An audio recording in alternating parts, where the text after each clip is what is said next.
아직까지도 전세 사기 피해에 관한 얘기들을 많이 접하고 계시죠? 굉장히 안타까운 일입니다. 우리나라에만 존재하고 있는 이 임대차 유형인 전세가 사회적으로 굉장히 많은 문제가 되고 있죠. 사실 우리가 부동산을 거래하는 데 있어서 내 자본을 투입하거나 아니면 레버리지를 활용하게 되는데 보통은 금융기관의 대출을 통해서 활용을 하는데 우리나라는 매매가 대비 상당한 고액으로 전세보증금을 통해서 임대를 올 수 있다 보니까 이것도 하나의 레버리지가 되고 있는 거예요. 사실은 이게 금융의 레버리지와 비슷한 효과거든요. 그러니까 이 소유자, 임대인으로서는 채무자가 되는 겁니다. 은행에서 대출받으면 은행의 채무자가 되는 거고 임차인의 보증금을 받고 투자하면 임차인에게 채무자가 되는 거예요. 그래서 채무자로서는 그 채무를 반환해야 하는 의무가 있는 거잖아요. 그런데도 보증금을 반환해주지 못하는 문제가 발생을 하게 되죠. 그런데 이게 금융기관의 채무와 비교해보면 우리가 은행의 채무를 지불하지 못하게 되면 금융기관에서는 그 차주의 신용등급을 하락시키죠. 심하면 신용불량까지 가게 됩니다. 그러면 금융거래를 하기가 어려워지죠. 뭐 신용카드를 새로 만드는 것도 어려울 거고 금리도 올라갈 거고. 그런데 임차인으로부터 보증금을 받아서 투자한 이 임대인들은 신용상에 아무런 문제가 발생하지 않아요. 페널티가 없다는 겁니다.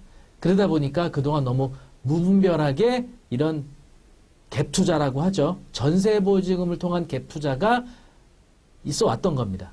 뭐 한두 채 정도야 그럴 수 있죠. 그런데 뭐 수십 채, 뭐 최근에 뉴스로 여러분 접하셨던 뭐 빌라왕 이런 이제 수식어가 붙는 사람들 1000채가 넘는 갭 투자를 해오게 된 거죠. 그런데 아파트의 경우에는 매매가 대비 전세가율이 보통 50%, 60%를 상회합니다. 그런데 다세대의 경우에는 매매가 대비 전세가율이 지역마다 편차는 있지만 서울의 경우에는 70에서 80%에 육박합니다. 그러다 보니까 매매가가 조금만 하락해도 전세보증금을 반환해주지 못하는 문제가 발생을 해요. 신규 임차인한테 보증금을 받아서 내줘야 되는데 들어올 수가 없는 거죠. 그리고 또 이 전세에는 전세 대출, 전세보증금 반환 보험 이런 게 엮여 있어요. 그래서 보증보험 가입 한도가 까다로워지거나 전세 대출 기준이 까다로워지게 되면은 결국은 신규 임차인이 구해지는 게 어려워지는 겁니다. 그러니까 시장 가격에도 영향을 받죠. 전세 대출에도 영향을 받죠. 전세 보증 반환 보험에도 영향을 받는 거예요. 아주 취약한 겁니다. 아파트는 그래도 금액대가 좀 높고 하다 보니까 여러 가지 그런 안 좋은 상황에서도 신규 임차인을 그럭저럭 구할 수가 있는데 다세대의 경우는 굉장히 민감하게 반응을 한다는 거죠. 그러다 보니까 조금만 안 좋은 상황이 와도 신규 임차인을 구하기가 어려워지고 결국은 임대인은 임차인에게 보증을 반환해주지 못하는 문제가 심각하게 발생을 하는 거죠. 그래서 사실 이제 저도 지금 이제 박사 과정에서 이런 전세 제도와 관련된 현재 주제로 논문을 쓰고 있어서 통계들을 좀 보고 있는데 얼마 전에 국토교통부에서 이 전세 사기와 관련된 통계 자료를 발표했더라고요. 봤더니 제가 그동안 알고 있었던 또는 여러분이 알고 있었던 통계와 좀 달랐거나 또는 이 정도였나 싶을 정도의 통계가 있더라고요.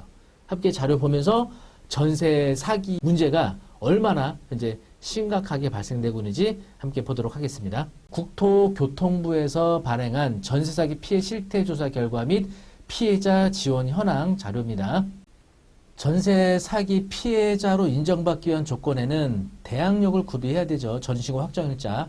그리고 임차보증 5억 원 이하여야 되고 2 이상 임차보증 피해 발생해야 되고 임대인을 위반한 의도가 있어야 되죠. 피해 지역 분포를 보시면 역시 서울이 8,300여 건으로 가장 비율이 높습니다. 그 다음에 경기, 그리고 대전, 인천, 부산은 10%대, 10%, 11%, 이 정도 차지하고 있네요. 그래서 주로 수도권에서 이런 현상들이 이제 많이 생기고 있는 것 같고요. 지자체별로는 수원시가 압도적이네요. 2,000건. 그리고 인천 미추홀구 2,000건, 서울 관악구가 1,829건, 강서구가 1,500건. 역시 수원에 이 전세 피해 사례가 가장 많이 발생을 한 것 같습니다. 아무래도 이쪽에 원룸 시장이 엄청나게 규모가 크거든요. 그러다 보니까 대규모로 발생을 한 것 같습니다. 그리고 연령대 분포를 보니까 20, 30대 청년층 중심으로 피해가 많이 발생했다고 하네요. 굉장히 안타까운 일이죠. 그러니까 20대, 30대가 거의 한 75% 정도를 차지하고 있습니다. 20대보다도 30대가 더 압도적이네요. 아마 20대는 월세로 거주하는 분들이 더 많지 않을까 생각이 들어요. 30대에 들어서 소득이 어느 정도 안정세에 접어들다 보니까 이제 전세 대출 받고 임차하는 이런 분들이 좀 많이 생기는 그 나이대다 보니까 20, 30대에서 이 전세 사기가 주로 많이 발생을 했네요. 60대 이상에서도 한 4% 정도 차지하고 있어요. 이렇게 연세 많으신 분이 이런 피해 당하면은 되게 회복이 좀 어려우실 텐데 안타깝습니다. 보증금 규모는 대다수가 3억 원 이하. 그러니까 주로 비아파트에서 이런 일이 생긴다는 겁니다. 보시면은 피해 주택이 다세대가 30%, 오피텔이 20%니까 이게 다 거의 소액 보증금에서 이런 일이 생기는 거죠. 거의 50% 절반이 다가구가 이제 보통 선순위 임차인 때문에 아마 생길 거고, 그래서 거의 여기도 한 70% 가까이가 비아파트에서 이런 피해가 발생을 하는 거죠. 그리고 경공매로 진행이 됐을 때 1인당 평균 보증금이 1억 3천만 원 정도, 배당으로 회수된 금액은 약 6천만 원. 그러니까 1억 3천만 원인데 6천만 원 회수되는 거니까 7천만 원을 회수하지 못하는 거죠. 근데 이제 문제는 대항력을 주장할 수 있었던 임차인이냐, 대항력을 주장할 수 없었던 임차인이냐, 이게 좀 달라질 거예요. 그래서 대항력을 주장할 수 있었던 임차인은 결국은 낙찰이 이루어지지 않아서 회수 못하는 문제일 거고요. 대항력을 주장할 수 없는 임차인은 낙찰이 저가되면서 보증 회수하지 못하고 명도당하는 이런 문제가 발생하죠. 주로 다세대보다는 다가구에서 이런 문제가 발생할 거예요.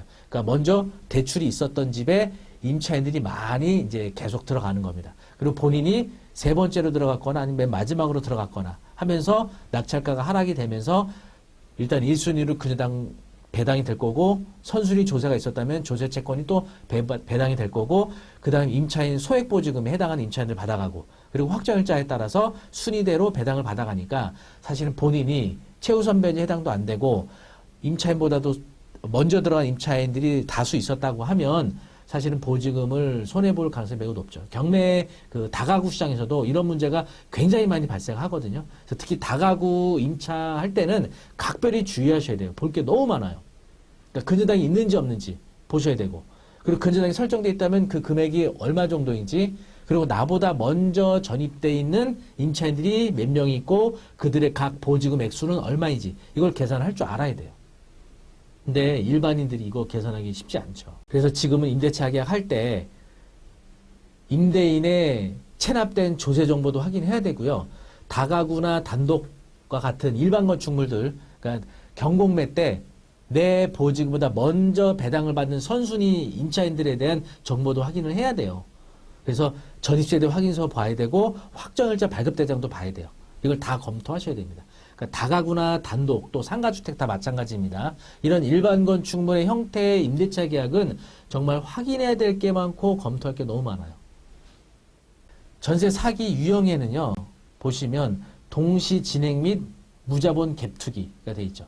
보증금 반환 능력이 없음에도 무자본 갭투기 방식으로 다수의 주택 매수 후 임대차 계약 동시체 계약.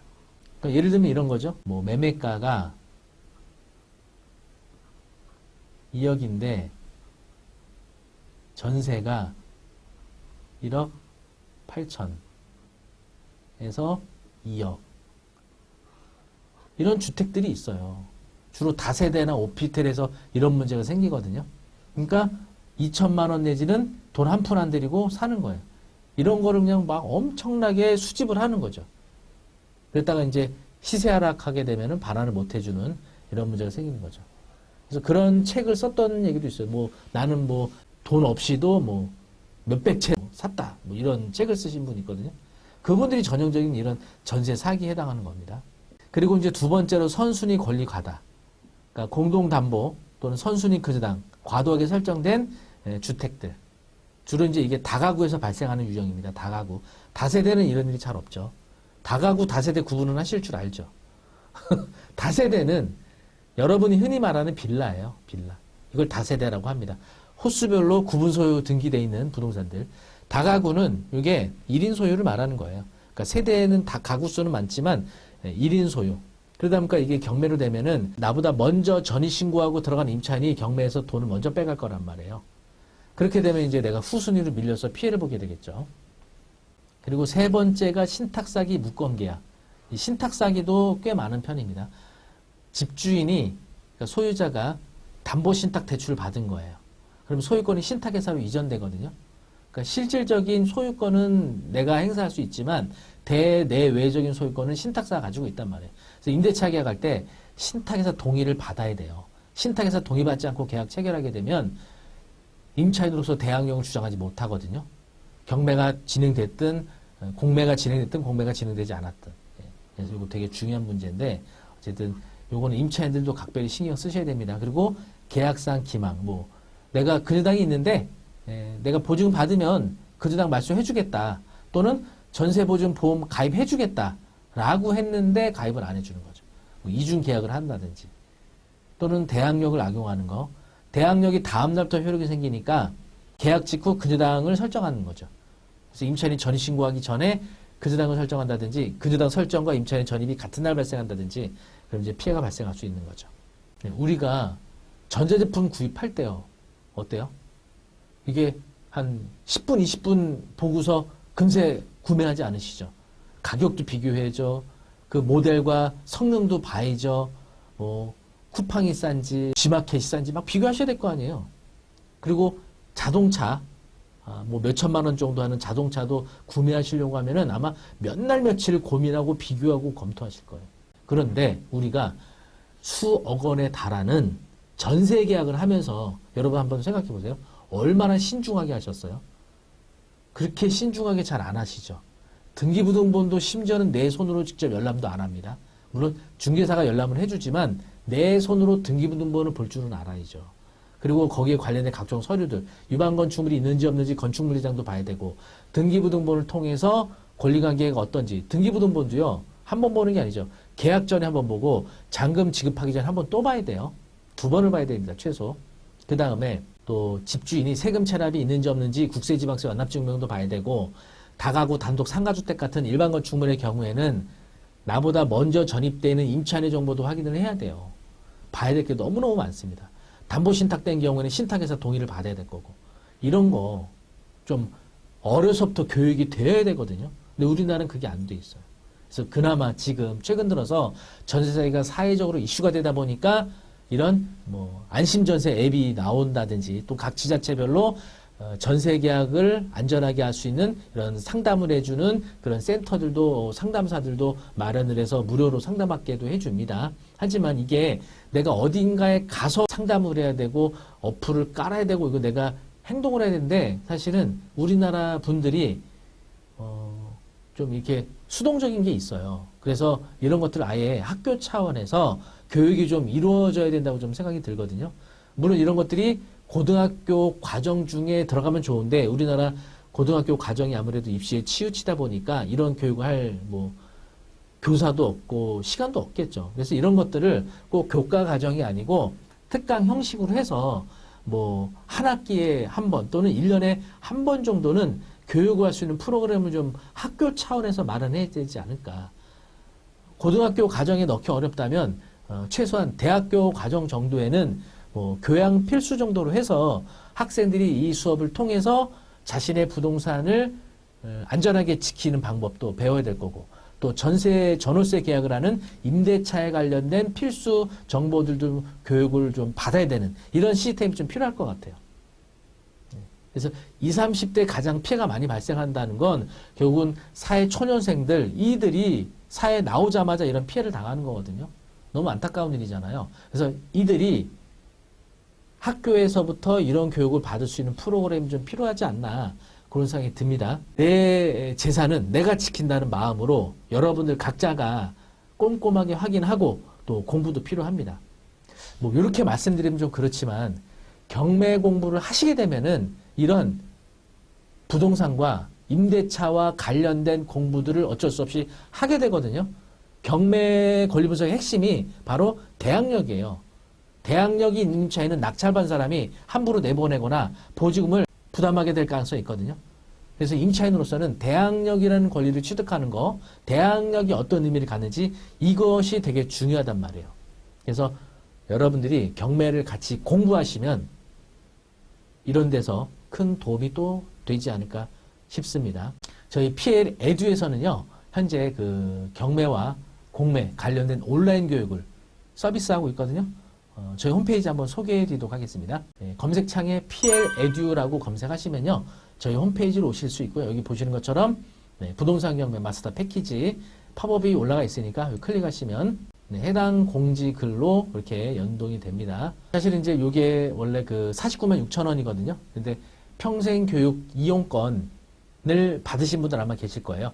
평생교육 이용권 받으신 분들은 35만 원을 무료로 수강하실 수 있어서 요 3개의 과목을 35만 원에 수강할 수 있도록 해드리고 있습니다. 한 30% 정도 할인되는 금액이에요. 그래서 평생교육 이용권 있으신 분은 평생교육 이용권으로 수강하시면 될 거고요. 또 그렇지 않은 분들도 요 3과목을 35만 원으로 30% 할인된 금액으로 마스터하실 수 있으니까 경매 기초과정, 심화과정, 그리고 권리분석 쇼츠라 그래서 10분짜리 짧은 권리분석 영상을 시청할 수 있는 과목이거든요. 그래서 전체 20강을 수강하실 수 있는데 짧은 영상들이니까 뭐 잠깐 어디 이동하시거나 잠깐 기다리는 동안 충분히 그렇게 공부를 하실 수 있는 내용이니까 활용하시면 좋을 것 같습니다. 자세한 수강 신청 방법은 제가 링크 올려드릴 테니까 링크 참고하시고요. 어쨌든 오늘 전세 사기와 관련된 내용을 좀 전해드렸는데 이런 일이 없어야 되는데 사실 가장 좋은 항상 예방이잖아요. 그래서 여러분들이 지금 제 영상을 시청하시는 분들 중에 자녀가 있으신 분들은 여러분들이 먼저 잘 아셔야 돼요. 여러분이 잘 알고 나서 자녀들도 가정에서 교육을 시켜주시는 게 좋을 것 같고 또 이 정책과 관련된 일을 하시는 분들 영상을 보신다고 하면 이런 과정을 고등학교 또는 대학교 과정에서 이런 과정을 좀 넣어주시면 어떨까? 제가 제안을 좀 드리고요. 그리고 일반 그 사회생활을 이미 시작하신 분들이라고 하면 여러분들 스스로 공부하셔야 됩니다. 여러분의 재산이고 여러분의 돈이잖아요. 그러니까 여러분들이 스스로 공부를 해서 이런 것에 대해서 정보를 확실하게 알아두시는 게 좋겠습니다. 어쨌든 여러분이 마음만 먹으면 얼마든지 공부할 수 있는, 알아볼 수 있는 기회가 많이 있으니까 절대 이런 것들 허투루 생각하지 마시고요. 부동산에 대해서 공부를 하시게 되면은 임대차 계약, 매매 계약, 경매 권리 부족 다 하실 수 있게 되는 겁니다. 이게 다 일맥상통하는 거예요. 어쨌든 그런 도움이 되셔서 더 이상 이런 전세 사기 피해가 발생하지 않는 그런 때가 오기를 저도 간절히 기대하고 있겠습니다. 네, 오늘 영상이 도움이 되셨다면 구독, 좋아요 부탁드리고요. 다음에도 더 유익하고 재미있는 내용으로 찾아뵙겠습니다. 감사합니다.